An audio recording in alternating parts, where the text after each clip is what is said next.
ପିଲାବେଳେ କେତେ ଭାଇ ଭାଇ ହୋଇ ଖେଳିଥିବେ, ତଳେ ପଡ଼ିଗଲେ ବଡ଼ ଭାଇ କେତେ ସାନ ଭାଇର ଆଣ୍ଠୁକୁ ଆଉଁସି ଦେଉଥିବ, କହୁଣିକି ଆଉଁସି ଦେଉଥିବ। ହେଲେ କ'ଣ ହୁଏ ଜାଣିଛନ୍ତି? ବଡ଼ ହେଲା ପରେ ଯୋଉ ପ୍ରେମ, ଯୋଉ ଭଲ ପାଇବା, ଯୋଉ ସାହସ, ଯୋଉ ଧୈର୍ଯ୍ୟର ଉଦାହରଣ ଦିଆଯାଏ ଦୁଇ ଭାଇଙ୍କୁ ନେଇ, ସେଇ ଦୁଇ ଭାଇଙ୍କ ଭିତରେ ଏତେ ମନ ମତାନ୍ତର ହୁଏ ଯେ ଶେଷରେ ଦୁଇ ଜଣଙ୍କର ଦୁଇଟି ଚୁଲି ଜଳେ। ଏତେ ମନ ମତାନ୍ତର ହୁଏ ଯେ ଜଣେ ଜଣକୁ ଆକ୍ଷେପ କରିବାକୁ ମଧ୍ୟ ପଛାଏ ନାହିଁ। କିନ୍ତୁ ୟାର ଭିତରେ ଗୋଟିଏ କଥା ଜାଣିଛନ୍ତି? ବଡ଼ ଭାଇର ଅବଦାନ ସାନ ଭାଇ ପ୍ରତି ବହୁତ ଅଧିକା ଥାଏ।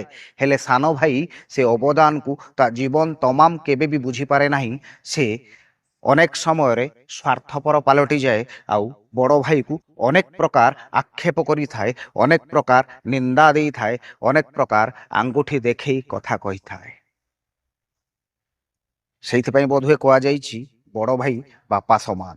ବାପାଙ୍କ ପରେ ବଡ଼ ଭାଇ ହିଁ ସବୁ କଥା ବୁଝିଥାଏ। ଏଇ କଥାଟାକୁ ବୁଝନ୍ତୁ।